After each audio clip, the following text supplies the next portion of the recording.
Okay, welcome. Let's talk about some of the proceedings.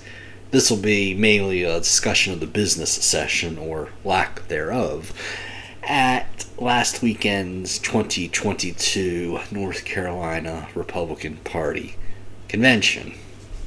Let me kill that. I don't want to get a copyright strike there. Of course, the purpose of that little video blurb was missing, right? Or, well, missing persons, but, missing. I've been to 8 of these conventions. Went from 2011 to 2014, and then from 2018 until to the present. And I'll continue to do so over the coming years. However, right now, if I had to say what convention was the worst one you attended, I have to say it was this year, unfortunately. Some of that was due to bad scheduling, but I think another reason was that I started to see this last year, that delegates are just really in a big hurry, really to go nowhere. I mean, it's crazy. Because you have your dinner, right, starting at 6:30, but yet you're getting out of these convention business sessions, 3 years ago we were getting out of the business. Well, no, wait, that's a bad example. No, let's go back to the last convention where there was no officer elections. Would have been 2018. And during that year, I mean, we were usually getting out about 5:30, 6 o'clock. And that was kind of win-win, because people that came to convention to actually do party business, I think, got their needs met. And I think people that wanted to get out of the convention to make sure they had enough time to get cleaned up and dressed up for that night's dinner, they got their wishes met too. But this year, and last year, I think Friday we got out like 5:15, and then Saturday we got out like 4 o'clock, way too early. And last year was still good because they had the plan of organization being presented and debated Saturday morning. We got a good 2.5 hour debate. This year, they had the plan of organization on Saturday afternoon, and we started on that at like 3:45 in the afternoon. Yeah, crazy. So talking about the schedule a little bit more here. Okay. In years past, you would start the convention usually 1:30. This year they start at 2. Not a significant difference, but still a little late than we've seen in past years. Okay. Another thing that they did was it was kind of a good thing, but it was also kind of a bad thing. They moved resolutions up to the very first business item, okay, after the speakers on Friday, okay. The problem with that was there were only 3 resolutions. There's hardly any debate. None of them were controversial, so that's why there was like very little debate. But after resolutions, there was no other business item on the agenda, right? And then you look at the rest of the weekend, you have Saturday morning, business session did not get started till 10:30, okay? And by the time we got through all the speakers, it was like a quarter till 12, right? Quarter till noon by the time we actually got to business. And the business was the platform. So if we're running, if the resolutions are done Friday by like 4:15 in the afternoon, too early, right? and there's no other business sessions, wouldn't it be better to have resolutions and then platform right after the resolutions, and then we can have a nice lengthy platform debate instead of 15 minutes. We can do like an hour, maybe a little over an hour. Be out there 5:30 ish. People still have plenty of time to get prepared for dinner. Me, I just go to the general sessions. I learned at my very first convention in 2011 that the food, you get small portions. The food's not very good. It's overpriced, and it's just. And as an introvert, after being around people all day, the last thing I want to do at the end of the day is be around more people. Right? But one change, actually they started doing that last year. They started, okay, this Saturday morning we're going to talk about plan organization. Saturday afternoon we're going to do resolutions. But actually the best way to do it was actually when Robin Hayes was chair, believe it or not, and actually just have all the business be cumulative. So what I mean by that is you just, whatever, Friday afternoon, you do your speakers, you go into business, and then you dismiss when you dismiss, and that could be 5, that could be 6 o'clock, that could be 7 o'clock, but you have an unlimited amount of business. You don't just schedule one business item. Resolutions, okay, boom, 15 minutes later, we're done. Hey, motion to dismiss, let's go, You have, and then guess what? Saturday morning, when you get done with your speakers, you go to business. And then eventually somebody will want to motion to adjourn for lunch. Okay, Saturday afternoon, your speakers. Again, you go until some nincompoop wants to dismiss. Sunday, executive committee meeting. If you still have unfinished business, you do that. But last year, Ralph Heiss didn't want to do that. But, whatever. And he won his primary, by the way, against Deanna Ballard. I was so ticked at that. But, anyway, let's go ahead and get into the business session. And then on another video, I'm going to do more of the speakers, the speeches at the convention, etc. But this is more the interesting part for me, and I'm sure you're probably more interested in the business side of the convention as well. Okay, so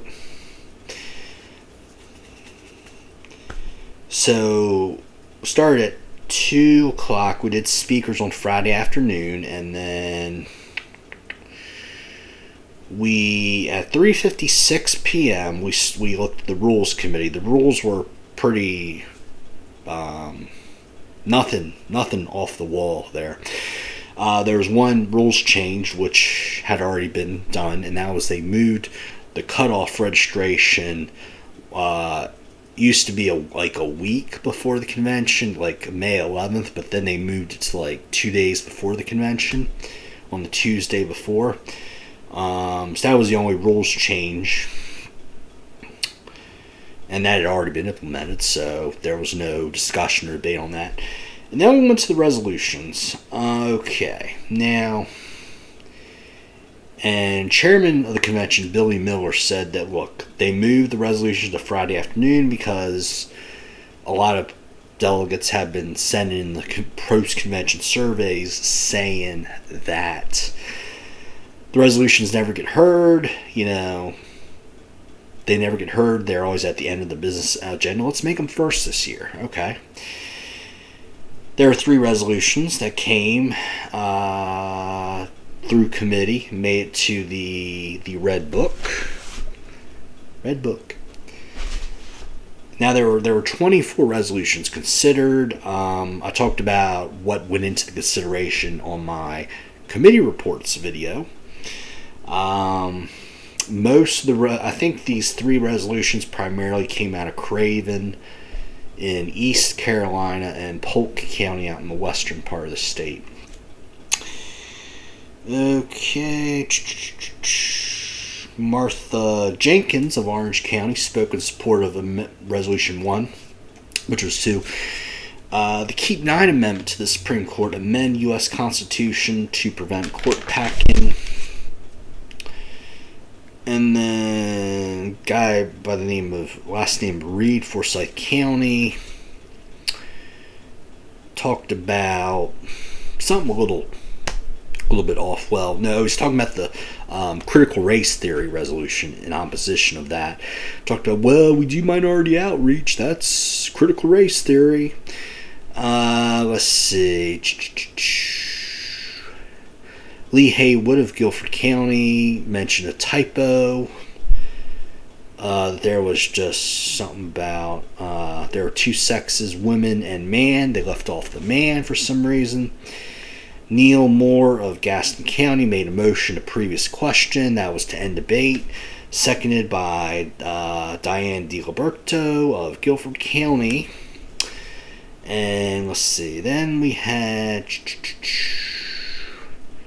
a point of information from Chatman Gates of New Hanover County.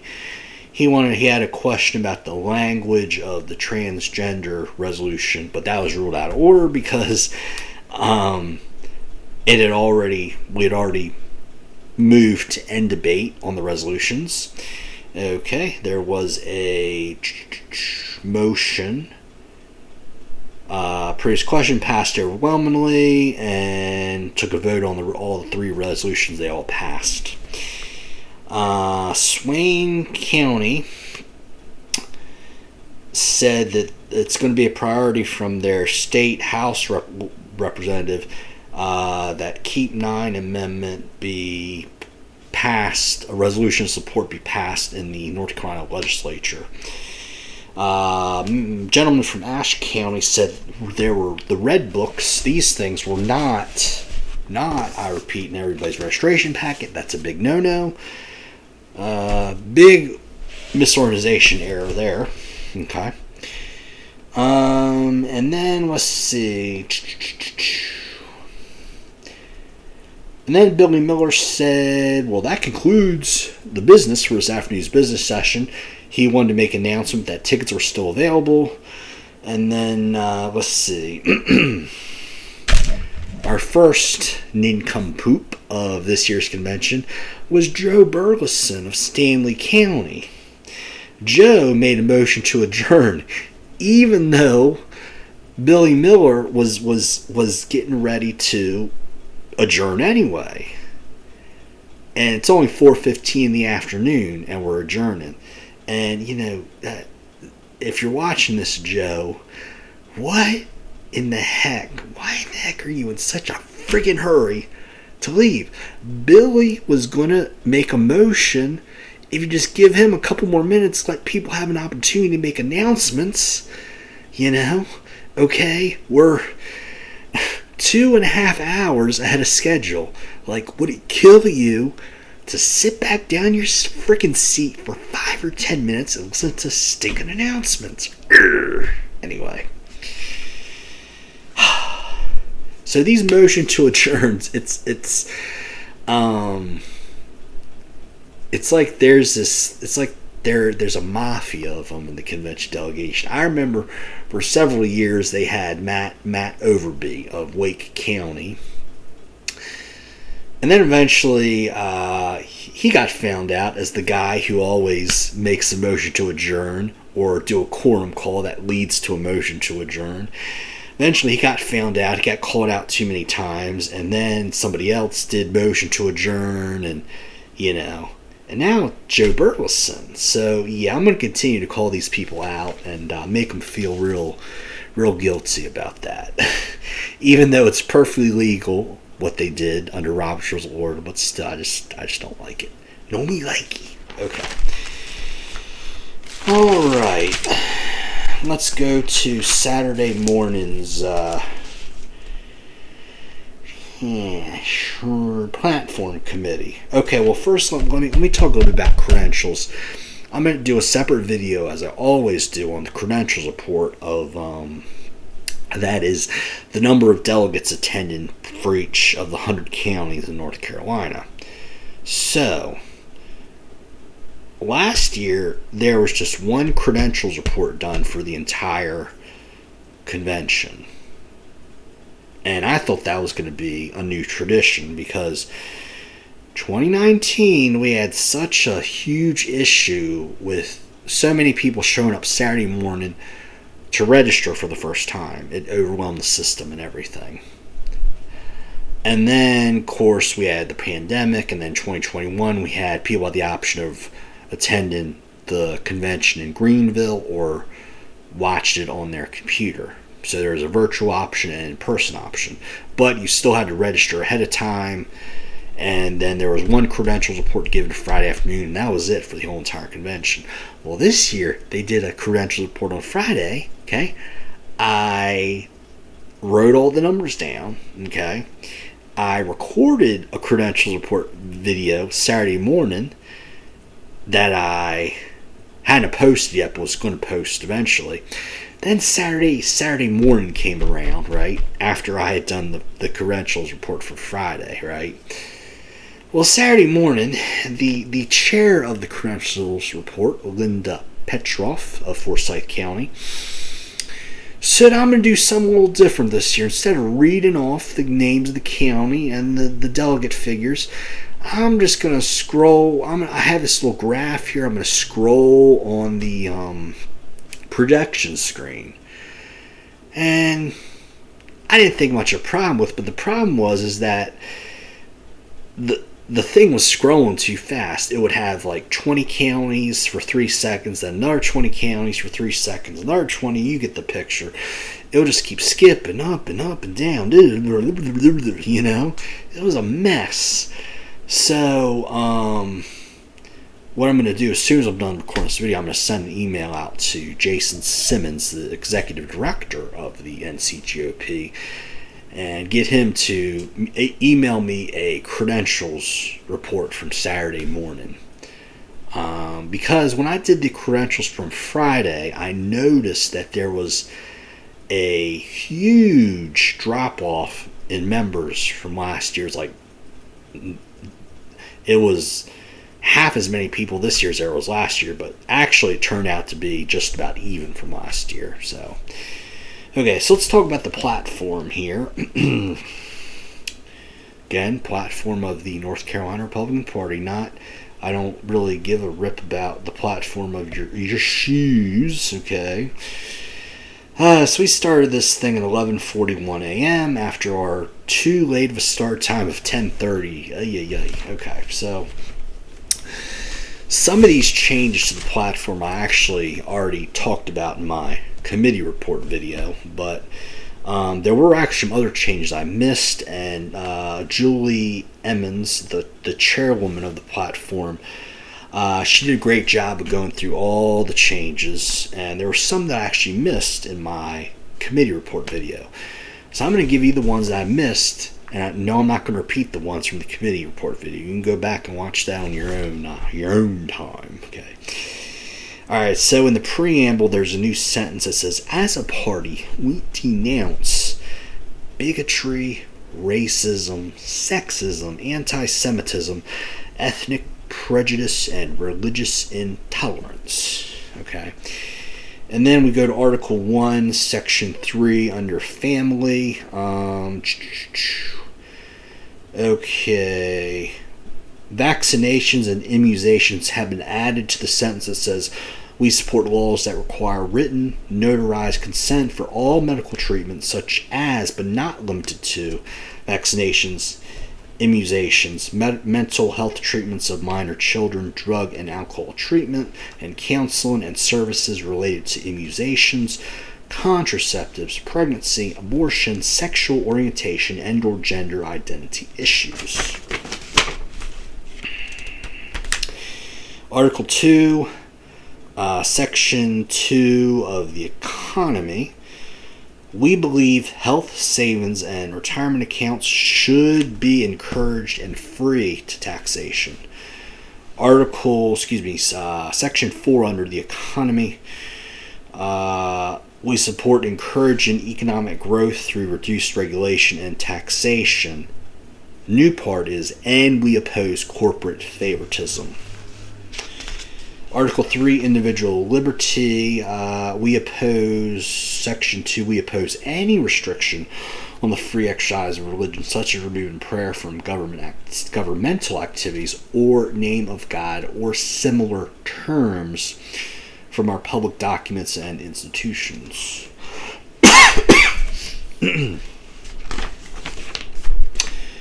Article 4, Sanctity of Life, Sentence 2. New sentence, whole new section. We are the party that offers real solutions for women. We have a moral obligation to assist women who face unexpected pregnancies and applaud organizations that empower women with compassionate, life-affirming resources and care. Article 5, State Government. This is Clause 6. New sentence at the end that says, to ensure transparency, every committee substitute to a pending bill should be scheduled in committee and on the floor in a manner that gives citizens sufficient notice to communicate with their legislatures about the bill. Article 7, Education, Clause 7, new sentence. We oppose curriculum that seeks to divide students based on race or gender. Instead, curricula should promote the unity of all students around American values such as liberty, justice, and opportunity for all, and should encourage students to join together against all forms of oppression and injustice.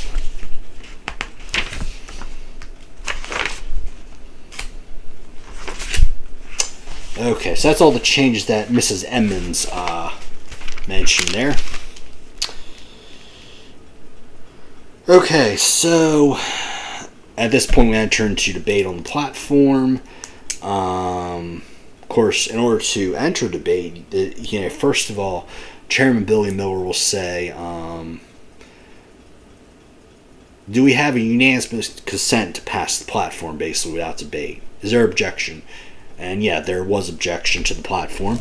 And we have a amendment to Article 9, the environment, from a lady from Swain County. Okay. Let's see. Okay.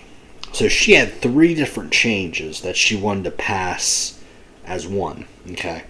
First one was, it says, we have a duty to protect the Earth's resources. She wanted to strike protect and put in wisely use. Okay. And then further, see, article...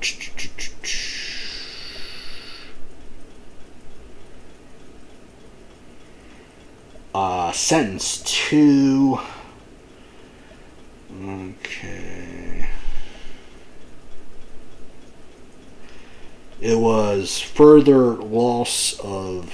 I'm trying to think. Something about further loss of private property. I apologize. I didn't take very good note there, but Bill Brawley, who was a former state legislator from Mecklenburg County, asked about this further loss of private property clause being put into the platform, and he asked a point of information. He said, "Would this prevent eminent domain?" There was a Billy Miller actually had to go to his parliamentarian on this and see if they're and Billy said, "Well, it's the chair's knowledge that this would not prevent eminent domain." Okay, so then it was found, the parliamentarians stated that actually they could not take all 3 changes at once. So the lady from Swain County said that, did I get her name, by the way? I hope I did. I did not. Okay. But this changing from protect to wisely use, this was actually changed in the platform committee 4 years ago. She says she didn't know why it was changed back. Kind of weird, right? They actually did that before with this thing about midwives performing at-home births. This was back about 2012, 2013. It got passed through the platform committee, right? The delegates voted on it. they said they approved it, right? And then was taken out the following year. So the delegates voted it again, right? And it was put back in. I think it was taken out again, but then nobody raised the ruckus. Kind of a loose kick in the football here. It's like, it's like if the delegates are making changes and the majority of the delegates are voting for these changes, why is it always being taken out? But okay. She also, the lady from Swain County. Swain County is a county with pretty much the farthest west in North Carolina you can go without actually going into Tennessee. It's way out there west part of the state. She also said the Green Movement is attacking the oil industry, and putting in there protect means emphasizes prohibition. And also she said we need to use our own resources. Green Movement is attacking the oil industry. Also says they're not cutting down the forest like they should every now and then. That's why the wildfires in California are becoming such a huge problem, getting worse every single year, she says. Now, Julie Emmons, the chair of the platform committee, then spoke in opposition to this and said that the principle of protecting the Earth's resources broadly implies wise use. And she said the purpose of the platform is to make the language as broad as possibly can and not be like a huge detailed. I think the party platform's like a 10 pages or something. Julie, says that you basically don't want the platform to be like 100-page thing that takes several days to read. You want somebody can read it and be done, read it within 30 minutes or so. Nice, easy document. Okay, but then we had another support. Another person from Swain County said that, remember Agenda 21, Swain County is one of the poorest counties in the state. They have a lot of issues with poverty. Also, there's overreach by the National Park Service because now they want to charge people for parking in the Great Smoky Mountains. So that would prevent, especially with gas prices being where they are right now, like that would really, really hurt tourism and the job market out there in Swain County. And also the government revenue of Swain County as well. And the man from Swain County also said there are 5 other national parks that can do this that would not adversely affect the residents of the area as much in the job market. Okay, and then we have opposition from Bill Lebo of Alexander County. He says, whose opinion are they talking about when they say wisely used, right? Support from Mecklenburg County. Somebody said protection means prohibition. Michelle Nix of Carteret County, a good friend of ours, person that we respect and have a great deal of admiration for. Michelle Nix made an amendment to say protect and wisely use, and not just strike protect for wisely use. The amendment should say we have a duty to protect and wisely use the Earth's resources. And then she made a motion to call the question and debate. Was voted on, passed. And then somebody asked, point of parliamentary entry, what are we voting on? It was an older guy. So that passes, protect and wisely use passes, and debate. Oh, and then we get our nincompoop from yesterday. Joe Burleson of Stanley County says, motion to move the previous question on the platform. So that's the motion, of course, and debate on the entire platform and vote on it. Let's see. And then somebody made a point of information. There's a typo on Amendment 2, line 9, but that was ruled out of order because the motion to end previous question always takes precedent over everything else that's going on. So 2/3 were needed to end debate, and unfortunately, 2/3 said yay.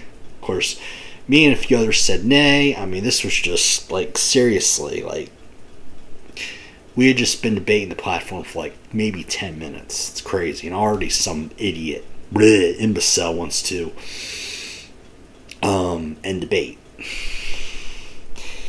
Oh, and so they decided to do a standing vote, right? Okay. And somebody from my county of Guilford County says, whatever happened to freedom of speech? And I was like, nodding my head, yeah, right with you, buddy. I don't understand this either. But the biggest thing that puzzled me, that really just ticked me off, was one of the people standing to end debate on the platform. Okay, the entire platform is one of the last people I would expect to want to end debate. Okay, and that was a man that you've probably familiar with. His name is Clarence Henderson. He voted to end debate on the platform. Yeah, he did. And I'm thinking to myself, seriously, Mr. Henderson? Like, you're the guy, okay, he's one of the people who participated in the Greensboro sittings of the early 60s, right? Leader of the Frederick Douglass Foundation here in North Carolina. A man who was all about expanding the party, okay, getting more people involved. A man who said, you know what, no, we're not going to be discriminated against back in the early 60s. And then here it is on May 21st, May 21st of 2022, Clarence Henderson says, you know what? I don't want to expand the party. You know, I want to end debate. I want this whole party to be top down, and I'm in disbelief. I cannot believe Clarence Henderson, of all people. I mean, there's hundreds, if not thousands, of Republican Party activists who I would expect to want to end debate on the platform before I ever would think Clarence Henderson would actually be voting to end debate on the platform. Now, there was a motion after the vote was taken, and 2/3 of the delegates said they wanted to end debate on the platform. It was 474 that supported end debate, and 173, including yours truly, that was against end debate. There was a motion, however, from another delegate who made a motion to, is there any way we can postpone debate of the platform till after lunch? Well, the chairman ruled them out of order because they had already voted to end debate. So one of the things, and I'm kind of stunned myself that as a veteran of 8 state conventions now, that I did think of this at the time, that I'm like, well, it's about 12 o'clock now, we're probably going to dismiss for lunch. Why don't I go ahead and make a motion to adjourn and make sure that we have the idea being that we're going to have another opportunity to debate the platform in the afternoon business session. Instead of what happened, which is Mr. Burleson said, we're going to end debate right now after lunch. We're going to make this platform go away, and it'll come back 1 year from now.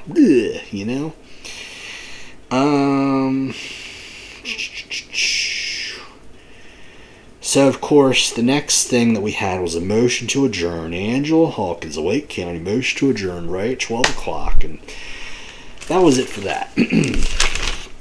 Okay, so Saturday afternoon's business session. Let's see here. We started business at 3:26 p.m. This was on the Plan of Organization Committee. They were looking for, says they were looking for small changes, not overwhelming ones, because last year they had 10 changes. This year they had 3 changes, and they were pretty scrappy little changes. Boring changes, I should say.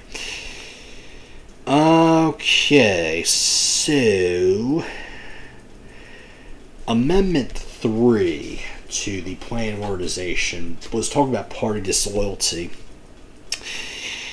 Daniela of Lake County wanted to make a motion to table. In other words, postpone this amendment and definitely make it go away forever. But then the chair kind of got her off of that, fortunately. And instead, there was a refer back to committee. And then we had a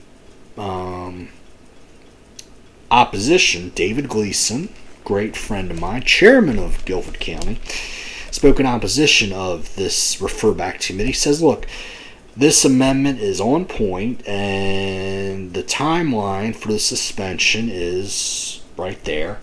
It's a period of 6 months to 5 years, and it's pretty good. A man named Hunter from McDowell County supported referring this back to committee because it could be weaponized by those in power. Ken Nelson then spoke in opposition, our buddy Ken Nelson, who, though we pretty much vote alike on pretty much everything, pretty cool, especially at convention. He said, what are people afraid of? Have they supported a Democrat before? They're going to do it again? Come on, this amendment should pass. Couldn't agree more there, Ken. Anyway, Daniel Berry made a point of information. Let's see. Paul from Lake County said, does the executive committee have this power? Brent Heath of Wayne County says, party disloyalty means what it says. Let's pass this, not make a huge mountain out of a molehill. Don Young of Buncombe County was against this. He had freedom of choice. And then, let's see, Michelle Nix, Carteret County, asked the question, what are we debating? Just the motion to refer back to committee, right?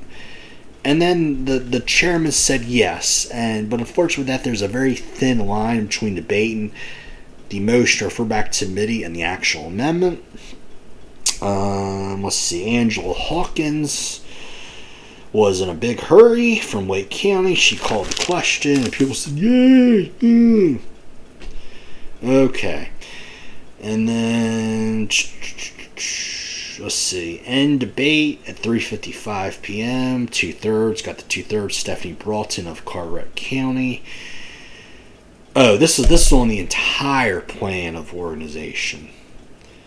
And yeah, 2/3, Stephanie Broughton, another knucklehead, made a motion to end debate, got 2/3. I'm like, what in the world is going on? It's 3:55 in the afternoon. We still have a good two and a half hours till dinner. What the hell are people thinking? I don't know. It's like the NASCAR caucus is developing in the GOP, unfortunately. I'm not talking about people that like NASCAR. I'm talking about people that are in a freaking hurry all the time. Ugh. Okay, and then we have, let's see, guy's name is Michael